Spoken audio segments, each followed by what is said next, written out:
Bonjour, encore une vidéo sur le couple. Le tissage de l'amour, de mon point de vue, c'est la partie la plus difficile du couple, la plus difficile de la relation. C'est la partie, pour ceux qui ont regardé ma vidéo sur l'amour et la dépendance, quelque part au début de la série, c'est la partie qui vient après le point de rupture. C'est la partie où nous n'avons plus envie de continuer. Je ne suis pas sûr que vous connaissez beaucoup de couples autour de vous qui sont ensemble longtemps et qui sont heureux.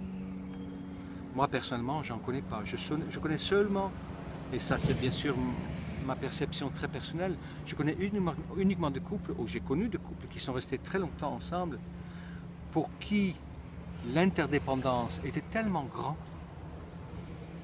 qu'il n'y avait pas question de mettre en cause la relation et que le compromis était en fait un quotidien. Mais dès que un des deux partenaires se met en chemin vers son choix, automatiquement le couple est mis en mouvement. Et le couple est fait pour ça.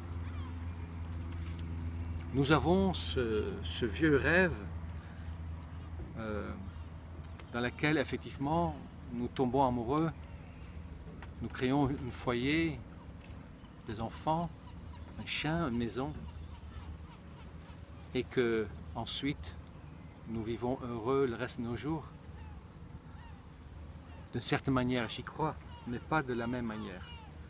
Je ne crois pas que ça se passe dans ce scénario-là.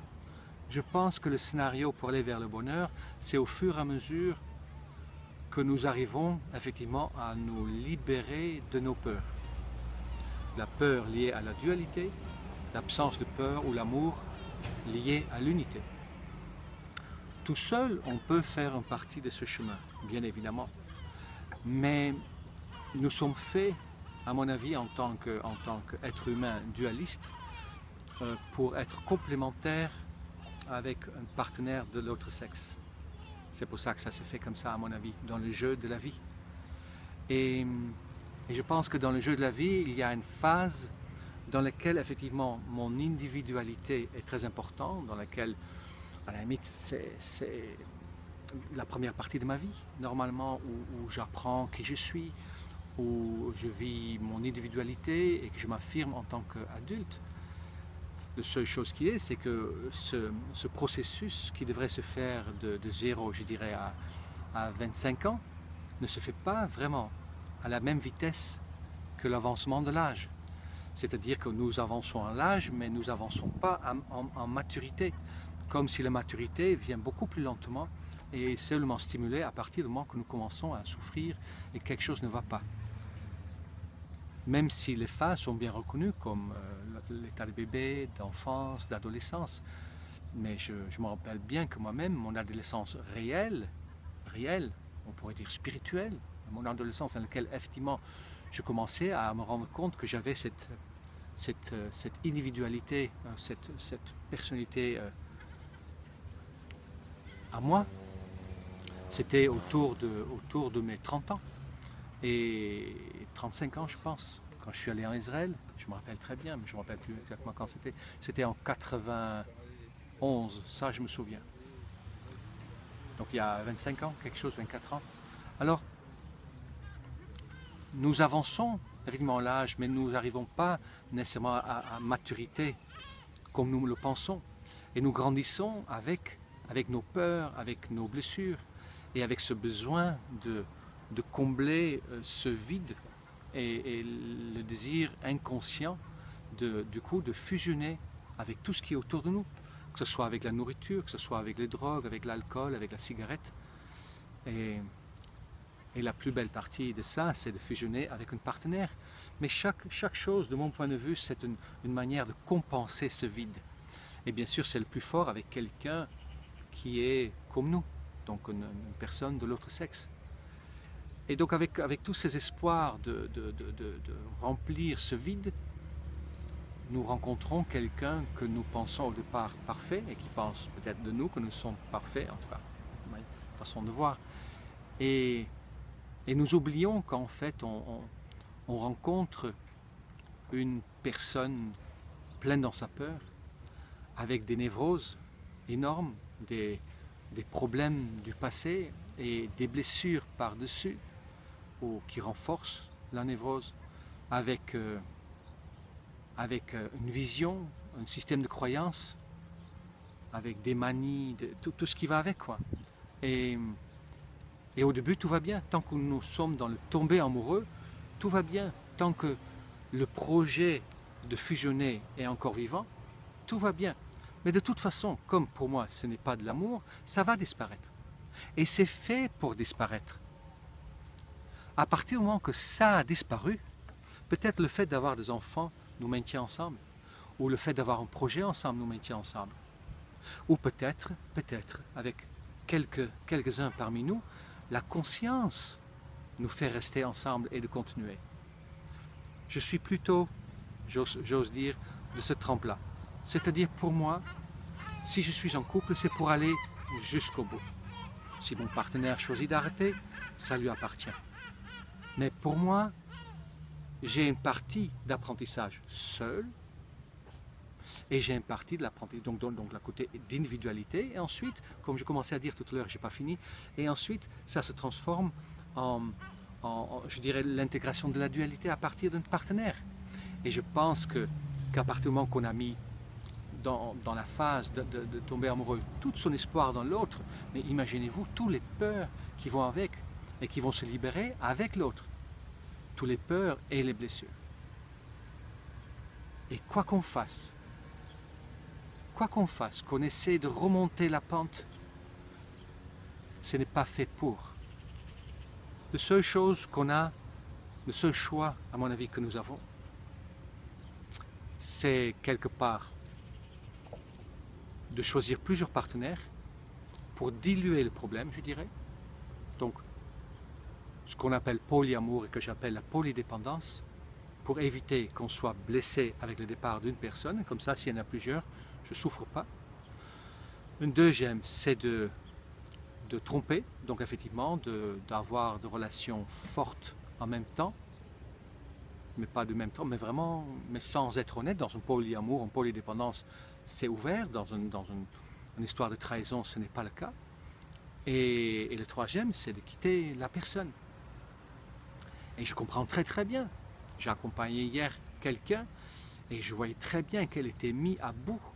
À bout, et bien sûr la projection me travaille, parce que je vois très très bien à quel point je pu mettre à bout ma compagne, ou peut-être elle a pu me mettre à bout aussi.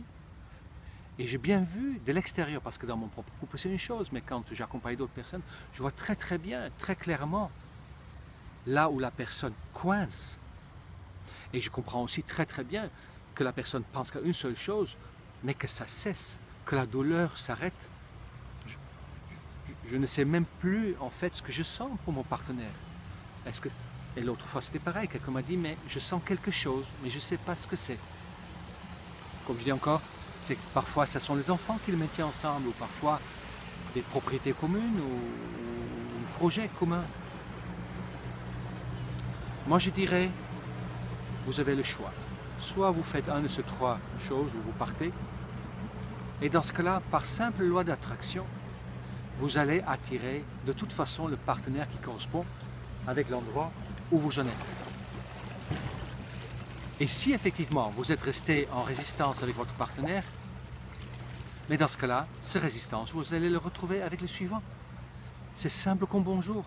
Vous attirez vers vous, comme il faut, le partenaire qui correspond à l'image que vous avez à l'intérieur de vous, de quelqu'un du sexe opposé. Ou de même sexe, quand ça parle de l'amitié et tout ça. Et cette personne, vous l'attirez vers vous justement pour arriver à l'intégrer complètement. Et moi je dirais que c'est dommage d'arrêter au milieu. Bien sûr, ça se peut que vous sentez moins, ou vous sentez différent, mais c'est fait pour. L'amour, à la base, à la fin, n'est pas cette émotion qu'on connaît au début. L'amour, c'est un état de conscience qui permet en fait d'être en amour avec tout le monde et pas seulement avec un partenaire ou une partenaire. C'est un état d'être, un état de conscience qui sait que nous sommes tous un. Vous verrez que les manifestations de vous-même autour de vous. Et quand vous sortez peut-être de tout le processus de tissage de l'amour et d'aller vers l'amour et que vous arrivez réellement vers l'amour, mais du coup, d'être en couple n'a plus de sens. Et je pense que des vrais maîtres, il y en a peut-être quelques-uns, mais sont peut-être pas en couple pour cette raison-là. Parce que l'intégration a été faite. Il n'y a plus aucun projet qu'on met sur l'autre. Et certains, comme je pense à Mahamandamai et Sri Aurobindo, qui sembleraient être un couple, je dirais spirituel, mais c'était un couple, mais je ne suis pas sûr qu'ils vivaient leur état de couple comme nous. Maintenant, je ne sais pas si c'était vrai ce que je viens de dire, mais c'est ce qu'il me semble que quelqu'un m'a raconté un jour. Mais dans ce cas, tu ne vis plus le couple de la même manière. Il n'y a plus de projection, plus le fait de manger l'autre, de vouloir le manipuler pour qu'il change comme je veux qu'il devienne. Et bien évidemment, dans le processus où nous sortons de l'état amoureux, mais forcément nous allons appuyer sur des boutons. C'est-à-dire ces endroits liés à des névroses, liés à nos blessures. Si je prends par exemple le mien, c'est le plus facile, et j'en ai parlé un peu dans le dernier, et j'en étais pas nécessairement conscient au point que je le suis aujourd'hui.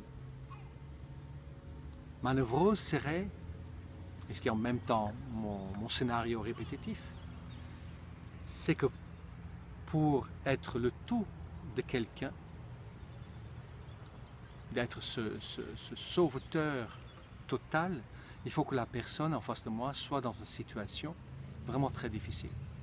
Et c'est logique que je tombe donc sur quelqu'un qui n'a pas le temps et qui est peut-être en désordre dans sa vie au quotidien. Je ne dis pas que c'est le cas pour ma compagne d'aujourd'hui, mais en tout cas c'est ça que j'attire vers moi. Et bien évidemment, c'est là-dedans que j'existe. Mais dans mon histoire, où j'étais ça pour ma mère, en même temps, ma mère était absente. Donc je passais ma vie tout seul. Et donc la névrose, comme je peux le dire, c'est de me trouver dans le conflit entre « mais je fais tout pour l'autre » et l'autre n'a pas de présence pour moi. Et la présence se manifeste avec quoi? Le temps, une écoute, une attention, peu importe lequel, une considération dans la communication. Et à partir du moment que ça commence, au début, ça va, mais au fur et à mesure que la relation avance, mais bien sûr, ça devient de plus en plus gros, comme une blessure qu'on fait. Et au début, il faut bien gratter, mais à la fin, même si on caresse, ça fait mal. Et bien sûr, mon partenaire, elle a sa névrose, comme on en a chacun, hein, c'est pas qu'elle et moi, et ses blessures, et ça s'imbrique l'un dans l'autre, qui fait qu'en répondant, et chez moi, l'apprentissage de la positionnement et tout ça, mais bien sûr, même si c'est juste pour moi et juste pour elle, ça va appuyer quelque chose chez elle. Automatiquement, et j'ai beaucoup parlé de positionnement, automatiquement, quand elle essaie de faire aussi bien qu'elle peut, et elle a un manque de temps par exemple, et moi je fais de mon mieux, et donc effectivement je me positionne, mais on peut s'imaginer qu'un de deux, donc moi, effectivement, il me manque à un moment donné cette présence, et l'autre a un manque de soutien, par exemple, même si c'est peut-être pas qu'un exemple, bien évidemment, c'est difficile de parler purement en théorie. Et au début, ça va, et au fur et à mesure, il y a un moment donné où ça craque, où ça clash, où il y a des frictions, des engueulades peut-être, des conflits peut-être.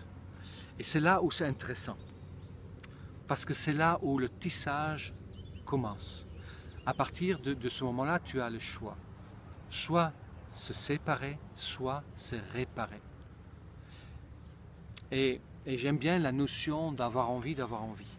Parce que les deux partenaires n'ont pas nécessairement envie. Ils n'ont pas nécessairement envie d'être l'un avec l'autre. Et ça, je peux très bien comprendre. Ça m'arrivait aussi de ne plus avoir envie avec un ou avec un de mes partenaires. Voilà, c'est ça que je veux dire. Et que je peux très bien comprendre que mes partenaires, à un moment donné, n'avaient plus envie d'être avec moi. Soit parce que j'étais pas assez homme, soit parce que de leur point de vue, j'étais intrusif, soit va savoir pourquoi. Et le truc, c'est de comprendre que ce n'est pas l'autre qui est en cause. Il y a quelque chose en moi qui fait que je me remets dans le même scénario. Il y a quelque chose chez ma compagne, chez mon partenaire, qui fait qu'elle se met automatiquement dans le même scénario. Et ce scénario se répète. Et la crise peut être légère ou plus dure. Et arriver, à un moment donné, même s'il y a eu des solutions, et arriver à ce point de rupture. Et au point de rupture où on dit « j'ai plus envie d'être avec toi, je me sens plus », c'est là, c'est à cet endroit-là, et pas avant, pour moi, que le vrai tissage commence. Le reste, c'est aussi du tissage, mais c'est relativement light. C'est là où justement la partie du miroir le plus difficile à intégrer est là. Et d'avoir envie prend forme. Peut-être pas envie d'être avec son partenaire, mais chez moi en tout cas, c'est l'envie de me réparer pour de bon, au lieu de recommencer tout un scénario, une histoire avec quelqu'un d'autre. Parce que je n'arrive pas à tisser avec plusieurs personnes à la fois, j'ai physiquement pas le temps. Entre les SMS, les mots d'amour, le temps qu'on passe ensemble, le temps qu'on passe à s'accorder, à s'aimer, waouh, il y a une journée qui passe. Et comment faire alors? Mais déjà, créer le cadre, et j'ai déjà parlé de ça bien sûr, créer le cadre de communication. Et ensuite, chercher ensemble, mais de quelle manière est-ce que mes blessures fonctionnent? Et de quelle manière est-ce que j'appuie sur tes boutons et toi sur le mien? Et quelle est exactement cette névrose dans laquelle je rentre avec toi? Et à partir du moment que le deux, en tout cas, même si c'est difficile, et j'en ai vu des couples où c'est vraiment difficile, où presque c'était même pas la peine qu'ils parlaient l'un à l'autre parce qu'il enclenchait automatiquement le bouton avec l'autre. Et j'ai passé comme intermédiaire parce que je sentais ce que l'un ou l'autre vivait. Et je passe comme intermédiaire pour apaiser. Mais même si on n'a plus envie d'être avec l'autre, je dirais, ayez l'envie de réparer et de guérir avec l'autre. Le couple, c'est fait pour ça, de mon point de vue. C'est ça, ou surfer sur la vague des relations l'une après l'autre. Et je ne porte aucun jugement dessus. Et bien sûr, ça ne veut pas dire que si maintenant j'ai une nouvelle partenaire, que je vais recommencer au début. Non, non, non, non. Je vais prendre là où je suis resté avec le partenaire du moment. Mais par contre, ce qui se perd peut-être, c'est le temps où tout le scénario doit se remettre en place. C'est-à-dire toute la phase de tomber amoureux et la phase où la pression monte. Et c'est ça qui donne envie peut-être de recommencer. Et ça peut durer 1 an, 2 ans, 3 ans. Donc le fait de continuer avec le partenaire avec qui je suis me permet de gagner beaucoup, beaucoup de temps. Et je suis aussi persuadé qu'en osant en avoir le courage de l'engagement, comme j'ai dit dans le vidéo, quelques vidéos juste avant, d'avoir le courage de s'engager, de dire je reste. On a eu le meilleur, maintenant c'est le pire. Et c'est vraiment le pire parce que j'ai même plus envie d'être avec toi. Je t'aime peut-être encore, mais j'ai même plus envie de vivre ce qu'on a vécu. Mais ce courage-là de rester, c'est le pire.